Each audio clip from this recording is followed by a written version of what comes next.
Iran और Israel के बीच संघर्ष लगातार जारी है, लेकिन कोई भी मुस्लिम देश ईरान के साथ क्यों नहीं है? आइए बताते हैं इसकी वजह। इजराइल ने जब ईरान पर बीते हफ्ते गुरुवार रात को हमला किया, तब दुनिया के अधिकांश मुस्लिम देशों ने इसकी निंदा की।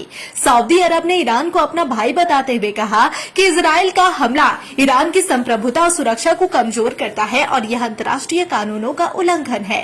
तुर्की ने भी हमले की निंदा करते हुए बस इतना कहा कि इजराइल पूरे क्षेत्र को युद्ध में धकेलना चाहता है और मध्य पूर्व एक और युद्ध नहीं झेल सकता।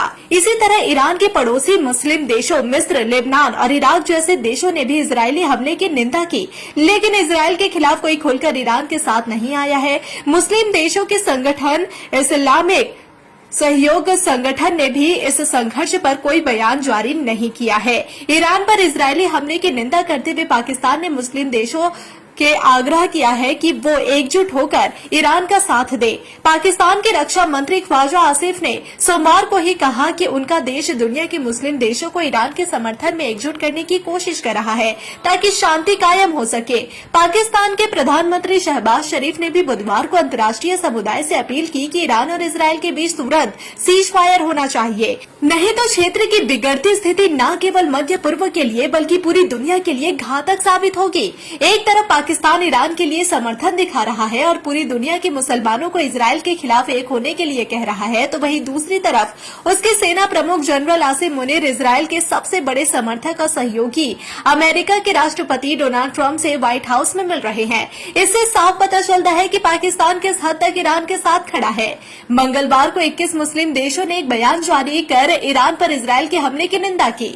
निंदा प्रस्ताव में इन देशों ने मांग की कि ईरान के परमाणु ठिकानों पर हमले रोके जाए, अंतर्राष्ट्रीय नियम कानून का सम्मान और विवादों के निपटान के लिए कूटनीति का रास्ता चुना जाए।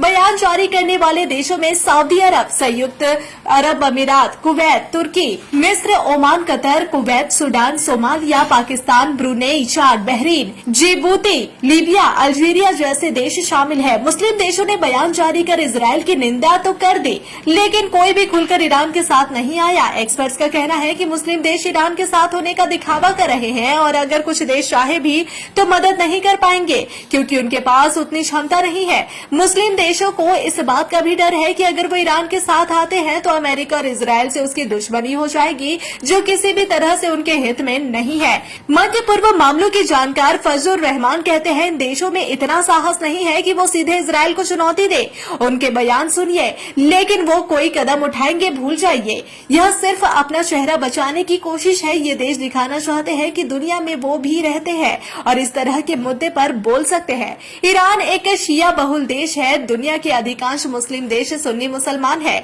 शिया सुन्नी मुद्दे को लेकर ही ईरान की सऊदी अरब से ऐतिहासिक दुश्मनी रही है। दोनों देशों ने इसी तरह के विवाद के चलते 2016 में अपने राजनयिक रिश्ते तोड़ लिए थे, लेकिन चीन की मदद से मार्च 2023 में दोनों देशों ने सामान्यीकरण समझौता किया था। सऊदी अरब ने भले ही ईरान से दोस्ती कर ली, लेकिन वो पुरानी दुश्मनी भुला नहीं है।